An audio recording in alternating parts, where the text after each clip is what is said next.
Dr. Jeffrey W. Kassing is an associate professor at Arizona State University in the Department of Communication Studies.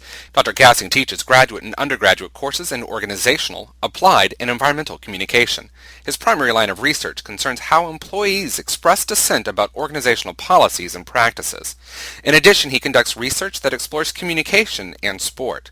His research has been published in Human Communication, Management Communication Quarterly, Communication Quarterly, Communication Studies, Communication Research Reports, Communication Yearbook, and Communication Reports. Let's welcome Dr. Jeffrey W. Kassing to CommuniCast. Over the past decade, you've been spending a great deal of your scholarly time investigating employee dissent. The first article you published on this subject was in 1997 in Communication Studies, and you proposed a four-step model for employee dissent: the triggering event, strategy selection influences, strategy selection, and express dissent. Will you explain this model and whether you think this model is still an accurate representation of the employee dissent process, looking back on it a decade later? All right, I'd be happy to do so. I think that's a great question. I have been kind of piecemeal testing the different parts of the model over the course of the last decade, and something I did most recently was meant to be kind of overall test of the theoretical model, and I'll come back to that idea. If I were to think about the one weakness in the model is really one of the three. So I suggested there'd be three ways in which employees express dissent based on how they filter through these processes or steps in the model. And that's articulated or upward dissent, which is directed to management, lateral or latent dissent, which is directed to coworkers, and displaced dissent, which is directed outside of the organization to friends and family. And that's the one kind of quirky part of the model. And that hasn't, based on some of the theoretical propositions I put forth, that really hasn't played out as I would have expected. And very simply, I had suggested originally that people would probably use displaced dissent when they thought there were high levels of possible retaliation and the likelihood that they would be perceived as adversarial. So it just risk-wise didn't make sense to be expressing dissent in the workplace. So you'd be funneling that or channeling it outside of the organization. But in subsequent tests of that, I didn't really find that to be the case necessarily. Displaced dissent wasn't relating as expected to other organizational constructs based on that kind of theorizing I had done. So I worked with a colleague from graduate school, Rachel Dissent, who's out at the University of Rhode Island, on a study. Well, Ted Avgis and I did a study where we looked at displaced dissent along with the other dimensions, and that was the first kind of piece of work where we found it wasn't relating as expected.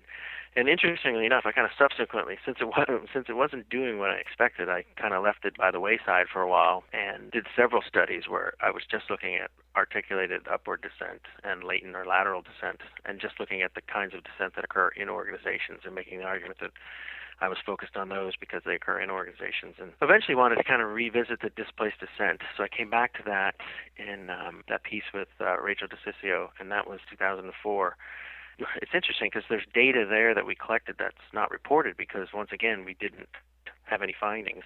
We set out to test the idea that dissent was related to what's going on in your life outside of work, maybe as much or more so than what's happening in the organization. So said another way, you're more likely to express displaced dissent if you feel like you've got family members that are going to be tolerant and patient to listen to, that kind of thing, right? So we tested that idea with some kind of family measures, family satisfaction, marital satisfaction. I'm forgetting what some of the others were, but we collected data on those along with some demographic organizational data as well. None of that played out either, which was really quite interesting. And I've kind of come to the conclusion that displaced dissent, that people do displace dissent regardless, and I don't know how well we can predict it. I think back to growing up with my parents. I remember my parents talking at the dinner table. We were pretty good about all sitting down for dinner together. They would talk at length about what was going on at work, and particularly kinds of things they thought were problematic or they were disagreeing with at work. And so there was a lot of displaced dissent that was happening around my family's dinner table. Now, I don't know what that's related to, but when we went back into those data that we had with the family kind of concerns, that stuff wasn't proving out. But I said, well, let's look at some of these demographic factors. Are there employees that are newer to the organization? Are there employees who have less tenure? Those kinds of things. And that's when we started to find some findings with displaced dissent. the one and only conclusion I can draw really about displaced dissent is it appears to be that it's something that is preferred, or at least used more by folks who are new to an organization that have less experience. So it's young employees who are just kind of getting into an organization, don't have a lot of tenure in that organization and or work history in any other organization. So they're green, if you will, right? They're new to organizational life. And then in that case, it makes sense. That's when the time in which we're seeing there's more displaced dissent. People are looking outside the organization, and probably you can speculate that more than likely is happening because they are being cautious about what they say at work, even to coworkers. So they're just kind of being cautious until probably they get up to speed with how do people express dissent in this organization, who are they talking to, how do they go about it, what's the risk, those kinds of things. So reflecting back on the model, I think that's the one piece that has really kind of, theoretically I thought it stood in real well, but it just hasn't played out as expected. Otherwise, I think that, the triggering event, I've done some work on triggering events based on previous research. There's, a real clear typology of what kinds of things trigger employee dissent, and we found support for those. The other thing I would say about the model that has changed or has evolved, I suppose, when I look at the what I was calling the strategies and selecting the strategies. So the idea was you experience a triggering event at work, and then you process through individual, organizational, and relational kind of filters. And I've done several studies across the decade that look at those things. An individual filter, for example, might be locus of control. I did some work with Ted Abgis on that. A relational filter is superior-subordinate relationship quality. An organizational filter might be the degree to which you think your workplace allows for employee voice. So we have lots of kind of theoretical findings there that make sense that fit into the model. And then the suggestion that depending on how people filter through those things, they're going to either direct their dissent to management or to coworkers. And originally I was calling those strategies, and I think to some degree it is strategic. You're picking the direction to which you're going to funnel or channel your dissent. But interestingly enough, I had a reviewer call me on that at one point in time and say, you're calling these strategies, but are they really strategies? Because they don't say so much how somebody's doing that as much as they do where it's being directed. So they're more, it's more of a kind of a channel or a direction or an audience. I've started to call them audiences. You're directing dissent to an audience versus just being strategic necessarily. And that set me out on a second line of research, which was looking very specifically at the upward dissent. And so there's a handful of studies now that look at upward dissent. The first was in 2002, and I talked about the strategies for upward dissent and moved from the kind of quantitative data I had been collecting to a more qualitative approach. Asked people to do critical incidents where they simply described a time in which they felt like they had to say something to management about a workplace issue that they disagreed about. Just looking through those critical incidents, was able to kind of deduce there seem to be certain ways people are doing this. So came up with a typology of 5 upward dissent strategies. There's very clearly a kind of a continuum there of which are more or less competent. And obviously the people would use the competent ones more likely and more often, which bears out to be the case. But why would they then use the ones that are less competent? So I've started to work through the 3 on the spectrum that I would suggest move from moderately competent to particularly risky. And those are circumvention, going around your boss, circumventing your boss. Repetition, using repeatedly bringing up the issue, and the last one's threatening resignation. So 2 of the more recent things I've done is go back even more in depth to those particular strategies and say, okay, what are the situations in which people are using repetition and circumvention? And so those are the most recent reports, publications that I've put out. I guess those are the 2 things that I think the model holds up well. I think it makes theoretical sense. Much of it has played out as expected.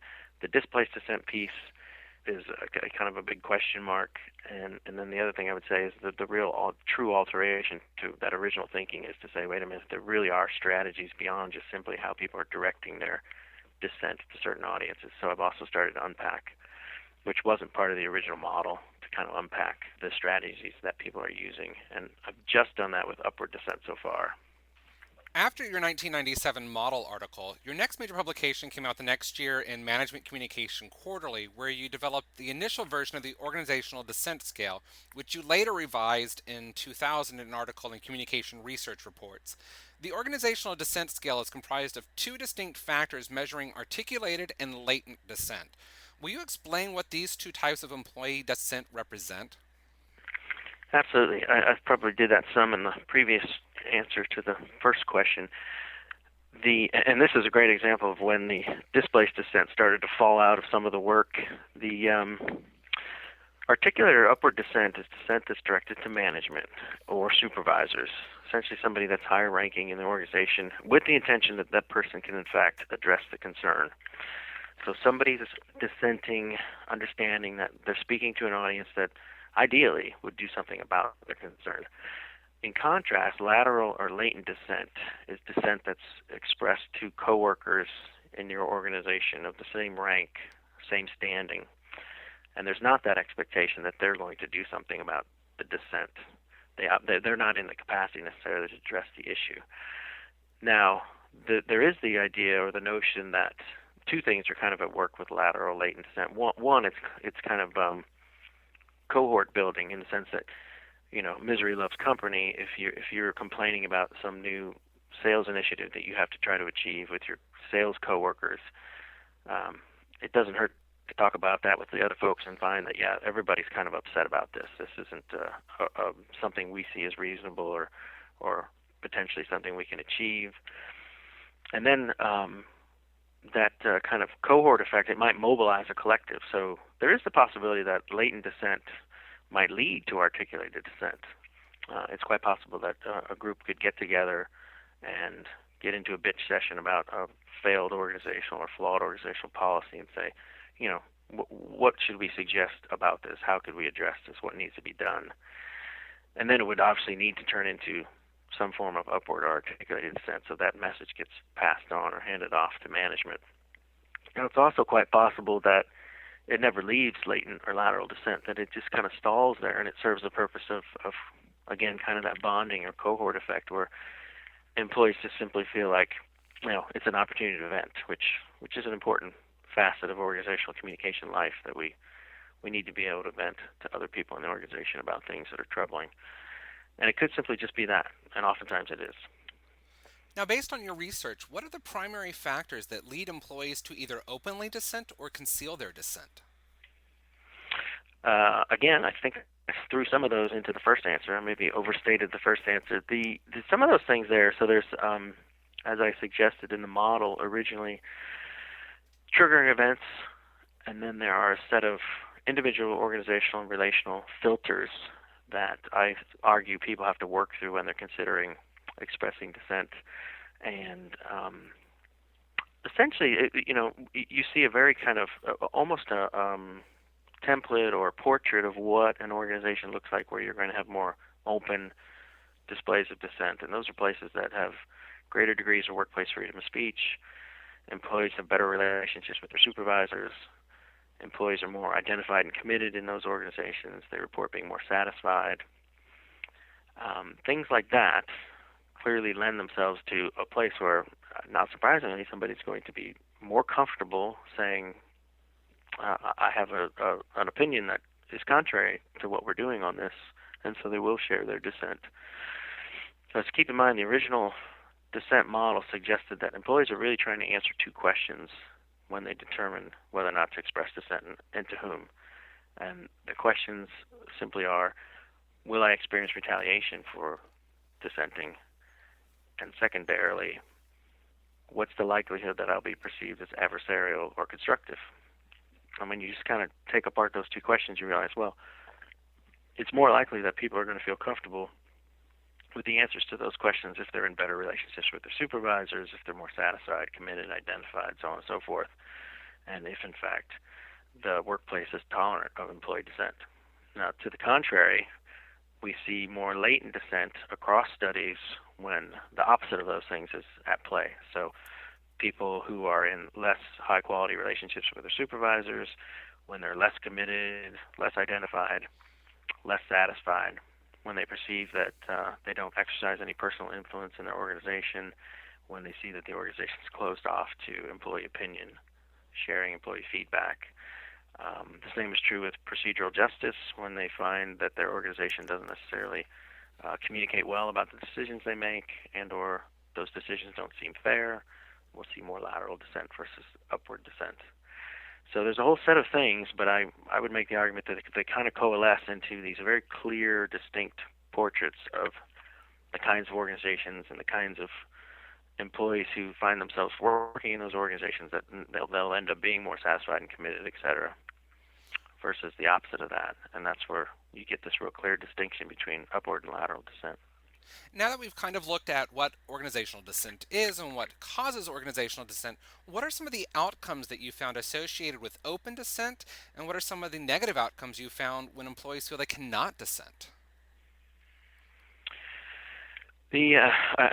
Probably I could talk a little bit about the 2007 Circumvention Study, which is an interesting, which gives a nice contrast there, which is an interesting way to frame the larger dissent question. But circumvention is one of the strategies that came out of the Kassing 2002 piece that helped identify upward dissent strategies.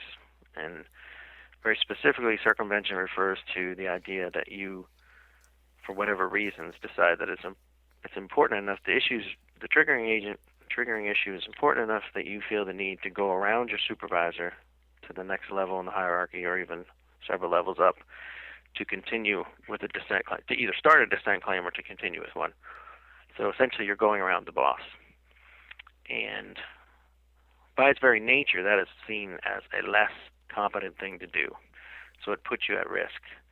But what's fascinating about it is when I sat down to study that and I asked people to report about a time in which they went around their boss, in half of those accounts, well, I should say, half of those accounts, the superior-subordinate relationship was damaged, negatively damaged.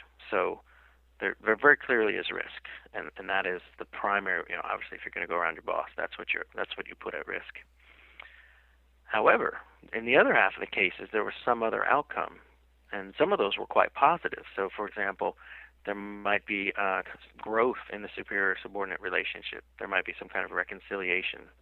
So, for example, if a supervisor let's say I bring a concern to my supervisor and she makes it very clear that she can't do anything about it, even though she might agree with the concern,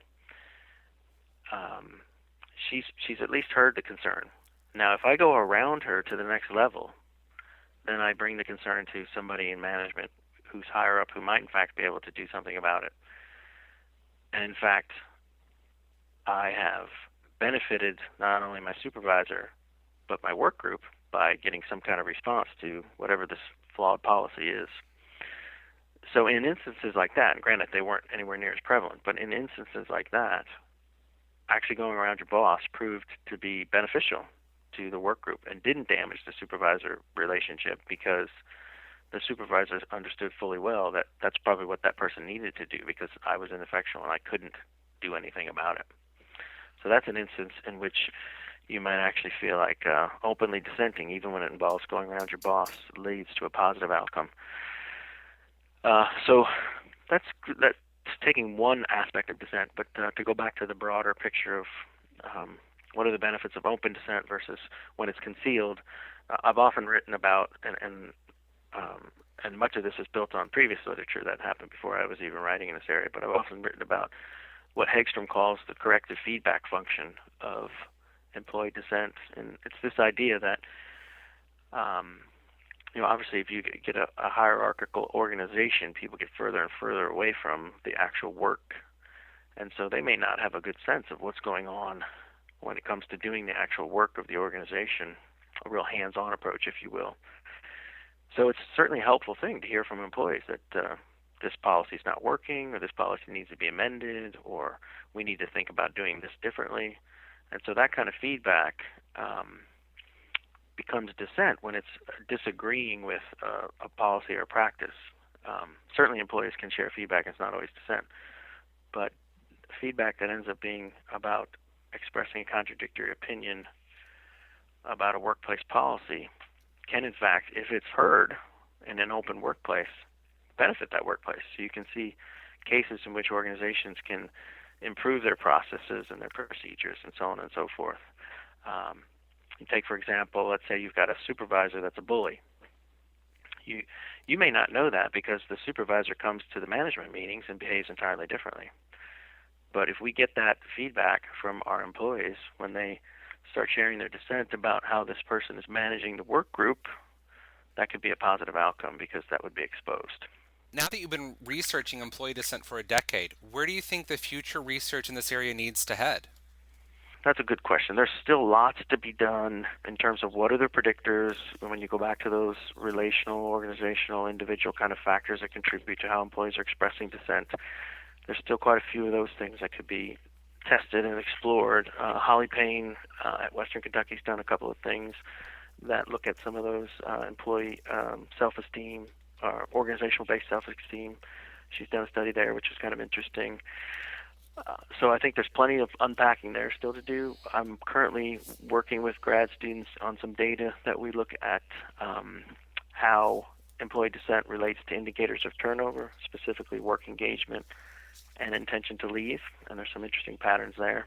So I think obviously there's lots that could still be done with the original model, but in terms of advancing that model and or creating a new script, if you will, of where else we could go, Johnny Garner out at Pepperdine University is doing some interesting work. He's looking specifically at kind of coworker relationships and how dissent is used among coworkers, and I think that's an interesting idea. While I've been doing several things with kind of upward dissent, he's focused more intimately on lateral and latent dissent and kind of looking at that from a maintenance perspective.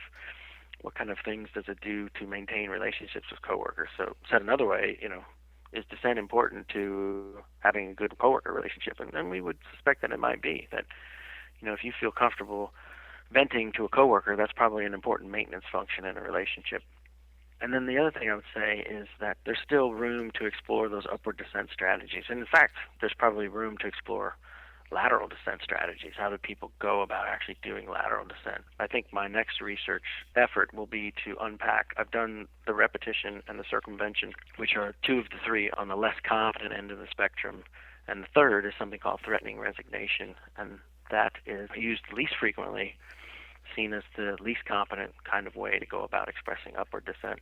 But obviously people have done it. They've reported doing it. So that's probably the next phase for me, is to say, to go again and get some critical incidents from actual employees and say, think of a time, obviously, that have done this. Think of a time in which you threatened to quit your job because you strongly disagreed with something, and see what are the circumstances in which that occurs, what are the kinds of things they do to offset threatening to quit their job, to offset the risk in that situation, and kind of better understand that phenomena. So that, for me personally, that would be one way in which to extend the line of research. But I think I've mentioned some of the other people that are doing work in the area, and I think they're doing some interesting things, and I think we'll continue to see it kind of grow and evolve over time. We've been talking to Jeffrey W. Kassing about his decade-long research in organizational dissent. Thank you for joining us today on CommuniCast.